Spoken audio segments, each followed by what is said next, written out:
Topic covered in this tutorial include understanding the circuit breaker pattern.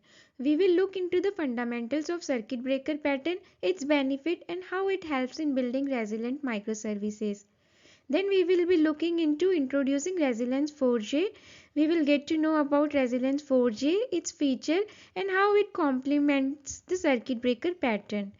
Then we will see how to configure circuit breakers. We will learn how to configure and customize circuit breaker using Resilience4j annotation or programmatically in Java and Spring Boot applications.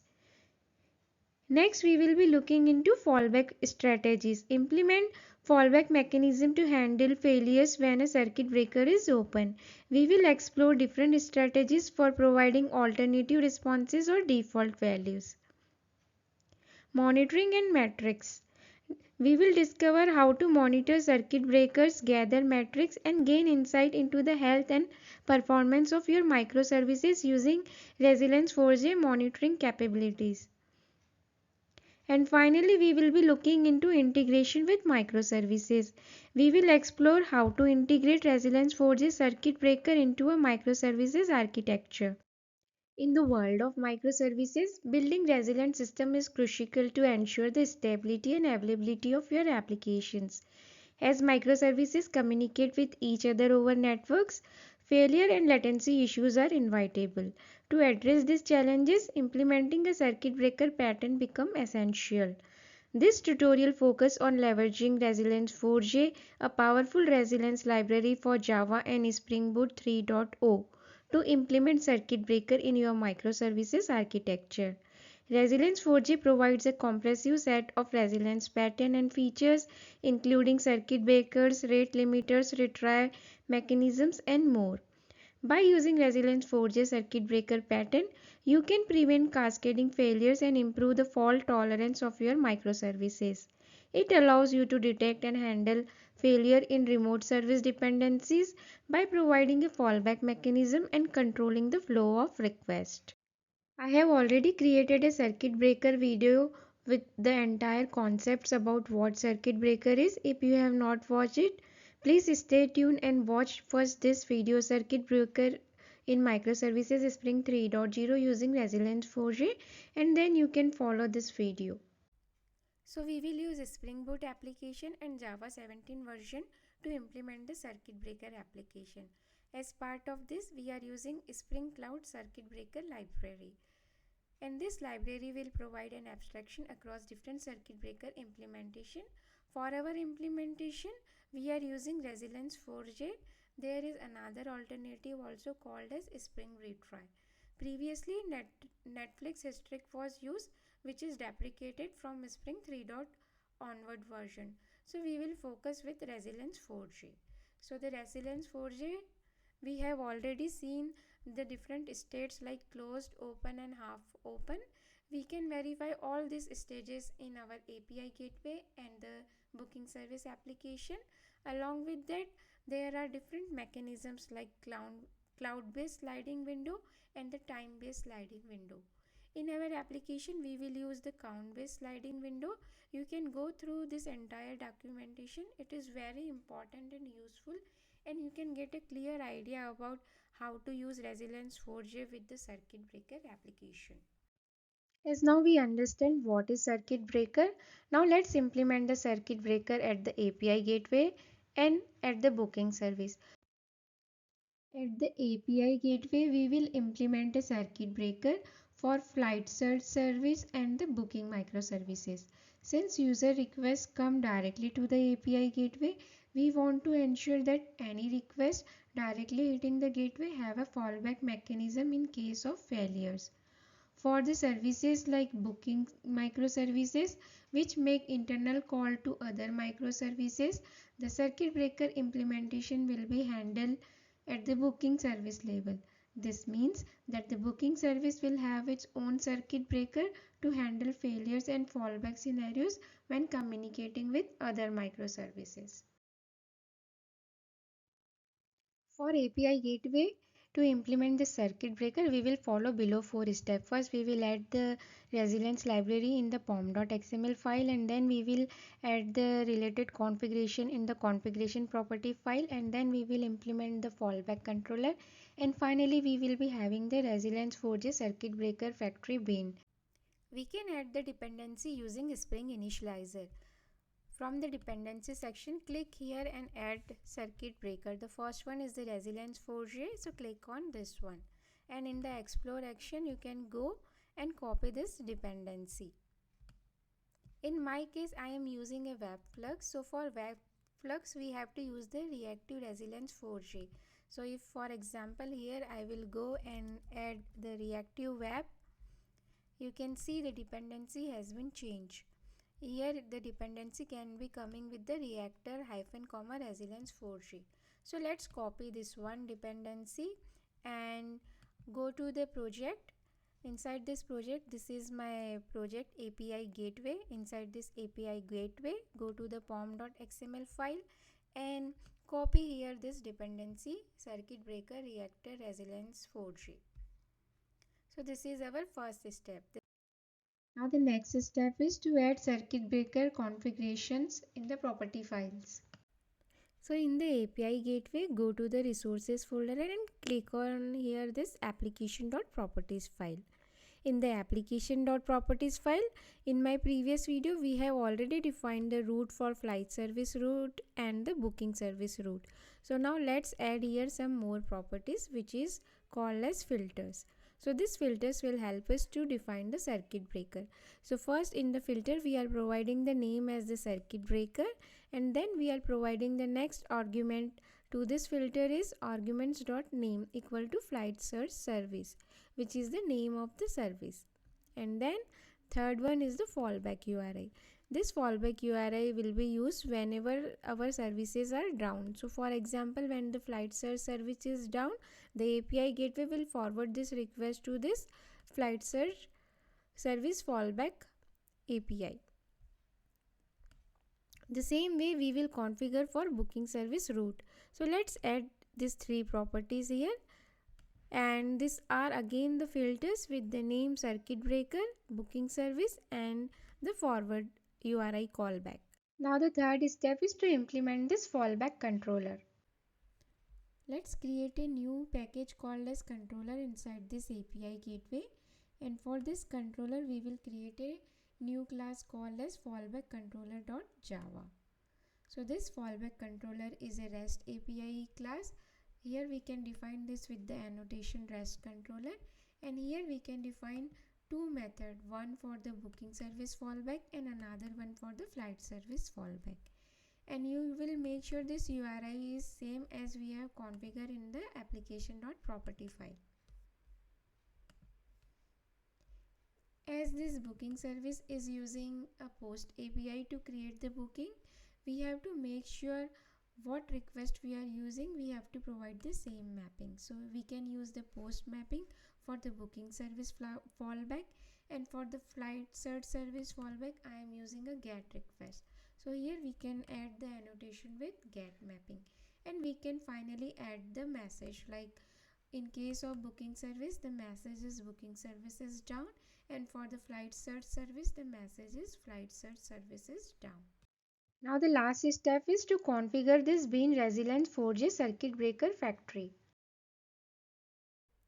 In the API gateway, create a new folder called as config, and inside this config we can add the Resilience4j configuration. So create this file Resilience4j config.java. The customizer Resilience4j circuit breaker factory is an interface provided by Spring Cloud Circuit Breaker module.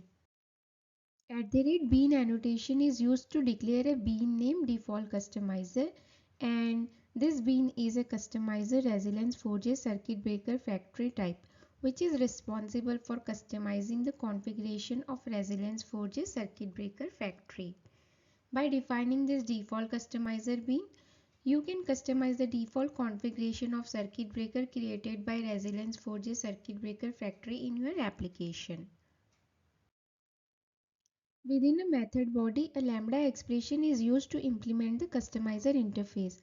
The lambda expression receives a Resilience4j circuit breaker factory instance called factory as a parameter. Inside the lambda expression, the configure default method is called on factory to configure the default behavior of circuit breaker. The configure default method receives a lambda expression again that takes an ID as a parameter and returns a Resilience4j config builder object. This configures the default circuit breaker configuration for all circuit breakers created by the factory. Inside the Resilience4j config builder, the circuit breaker config method is used to set the configuration for circuit breaker. In our example, the circuit breaker config.offDefault is called to use the default configuration provided by Resilience4j. And finally, the build method is called on the Resilience4j config builder to build and return the Resilience4j configuration object. Now let's restart all of our services, starting from the API gateway. So as seen here, we can restart API gateway, discovery Eureka server, booking service, flight search service and the payment service. All the services are up now, and in the API gateway we can start seeing the messages for route definition, so it looks fine. With the fallback URI what we have configured, that also is visible. Generally, Eureka server will take 30 seconds to register all the instances. As we can see now, all the instances are up and running. Now we will make a Postman API call to verify the booking service and the flight search service. So I have already created an configuration for this API. So this is my API gateway, from where I will use the create booking, which will in turn call the booking service, and booking service in turn call the flight service. I am using this authorization and authentication using key clock security concept. So let's first create the token. Once the token is generated, we can use this token and we can click on the send option. As you can see, this option booking ID has been created successfully. So this is the positive flow we have seen. Now let's stop the instance of booking service application.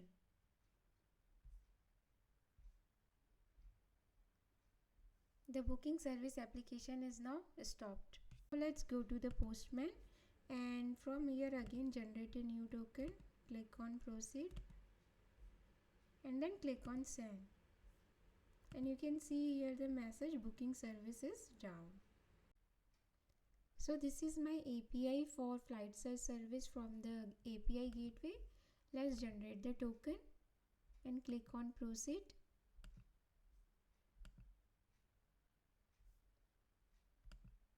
And we can see the information like the records are seen, and this is the message body. I am passing the information as origin and destination along with the date and passenger. So for this search information we are getting 2 records. Now let's stop the instance of flight search service. As you can see, the flight search service instance is now stopped. Now, so if we click on the send button, we should not get this message and we should see the message service down. As you can see now, the message flight service is down. So this is how we can see our fallback mechanism is working perfectly fine for the circuit breaker. Now let's implement the circuit breaker logic at the booking service. We know that booking service internally call the flight service and the payment service. So let's see how we can do this configuration. Now let's see how we can add circuit breaker implementation for booking service.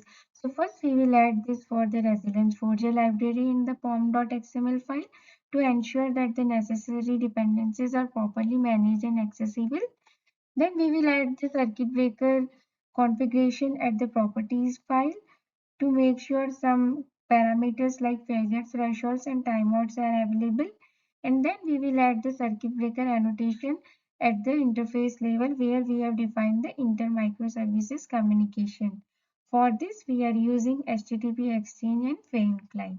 And finally, we will define the fallback methods that will be executed when the circuit breaker is open or it will be encounter failures. So this method will act as a contingency plans which will provide alternative responses or the default values to prevent the failure from propagating further. Now in the booking service module, go to the pom.xml file. And in the pom.xml file, let's add this dependency circuit breaker reactor Resilience4j.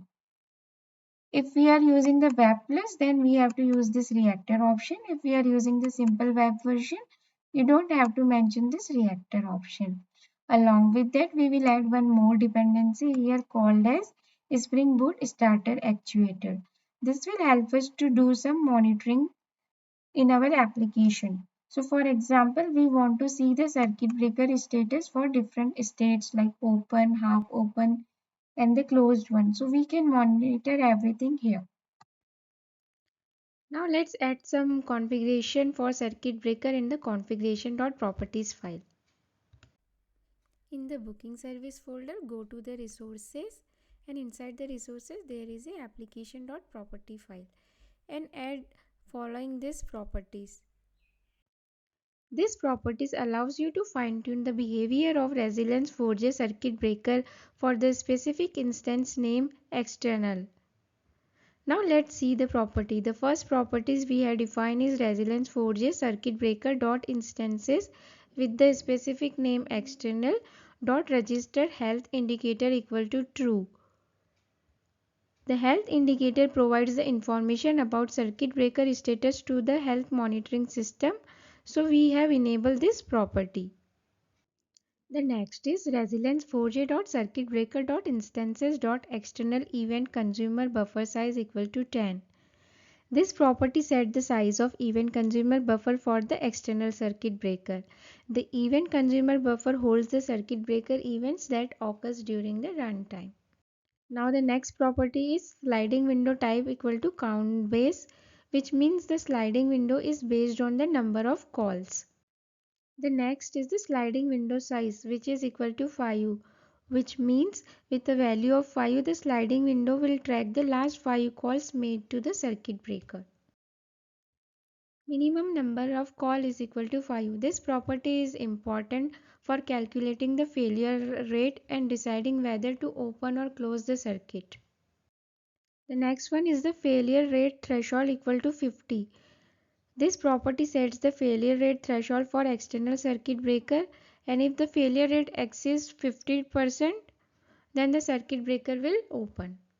The next one is wait duration in open state equal to 5 seconds, which means after the circuit breaker opens, it will remain in the open state for 5 seconds before transitioning to the half open state. The next configuration is permitted number of calls in half open state is equal to 3, which means when the circuit breaker transitions from open to half open, it allows a maximum of 3 calls to test if the underlying dependency is still not available. And the last one is automatic transition from open to half open enable equal to true. When it is set to true, the circuit breaker will automatically attempt to recover and test the underlying dependency after the wait duration in open state. Now the next step is to add the circuit breaker annotation. The reason I have used the instances name as external because I have defined all our clients inside this external package for the flight service, payment service, where we are doing the different microservices communication. You can use any other name you wish to. Okay. Now let's define the circuit breaker annotation inside the flight service interface. So this flight service interface is implemented using the faint client, and on top of it I have defined this annotation called as circuit breaker, which will take two attributes. The first attribute is the name, where we are defining the external as we have seen in the application.property this instance name, and then the fallback method. So the fallback method name you can provide anything, and you have to make sure this method name is used here below for implementing this method. Along with that, you can notice one more thing here is that it is an interface. So from Java 8 onward we can provide the default method implementation at the interface level. So I am using the default method, and next is the return type. So the return type should be the same as the API which we are trying to invoke, and the name is the fallback as it is given here. The input parameters what we have defined at the API level is not mandatory to provide in the fallback method, but this exception is important and this is mandatory. We have to definitely add this argument exception at the fallback method. And once we are defining this exception, we already have defined our customized booking exception. So let's throw this exception, booking exception, with three information: the message, the error code, and the status. So the message is flight service is not available, error code is unavailable, and the status is 500. You might have noticed that I have defined this circuit breaker at the class level. But what happens when the flight service interface is used to invoke several APIs? In such scenario, we should implement circuit breaker at the method level, because fallback method is very important, and in case of fallback we have to define different fallbacks method. So in case if we have more APIs, we have that many numbers of circuit breaker with that many numbers of fallback methods. The booking service communicate with payment microservice using the HTTP exchange. So this also we have seen earlier how to define this one. So now let's add the circuit breaker at the class level. The same way how we have done for the flight service, and we have to add the fallback method with the same parameters, like the default type should be same, and this parameter is optional but the exception is the mandatory one. And we can throw this exception, payment service is not available, with the error code as unavailable and status as 500. Now let's restart the booking service. As we can see, now the booking service is up and running. As our booking services is configured on 8081 port, so I have started actuator from that port. So type this command localhost 8081 and /actuator. This page will come up, and here you can see several configurations, right, related to circuit breaker, bulkhead name. So if you click on this one, here you can see the default status is closed. Now in the Postman client, from the booking service, let's invoke this booking service. And here we can see the message booking service has been created successfully. And here if you go to the actuator circuit breaker, here we can see the status is still closed because everything is working fine. Now let's try to stop one of the services. So first we will try to stop the flight service, then we will see with the payment service as well.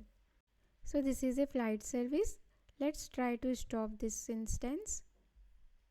Alright, the instance is now stopped. Now again go to the Postman, and from here we can again send a request. As you can see, we are getting the message flight service is not available. And if we go here and we can see, we can refresh this circuit breaker and see the status still it is in the closed state. As we have defined the sliding window size as 5 and minimum number of call is equal to 5, so let's try to hit 5 times. 1, 2.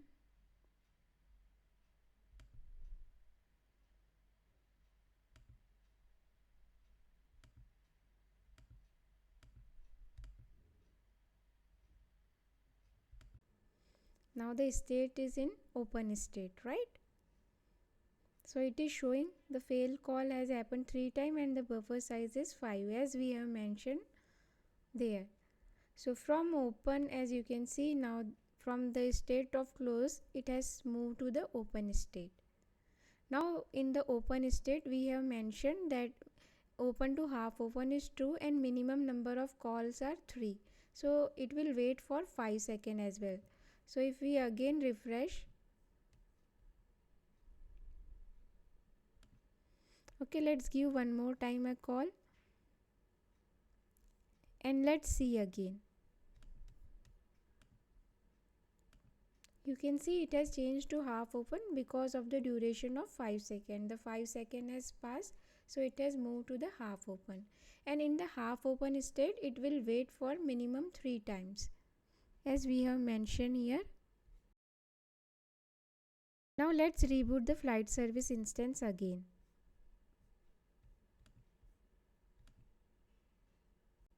Now let's again hit the postman call, and we can see booking ID is created successfully. And if we will see this state, the state has been changed to the close state also. Now let's quickly shut down the payment service. Now let's raise the send request. You can see the message payment service is not available, and if you will go to the actuator, here we can see the status is closed. Now let's try to hit few more times.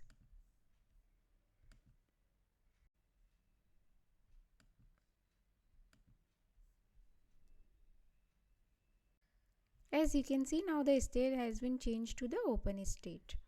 Now in open state, hit few more times.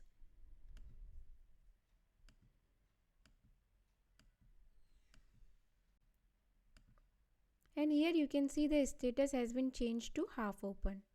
And reboot the payment service again to get back to the close state.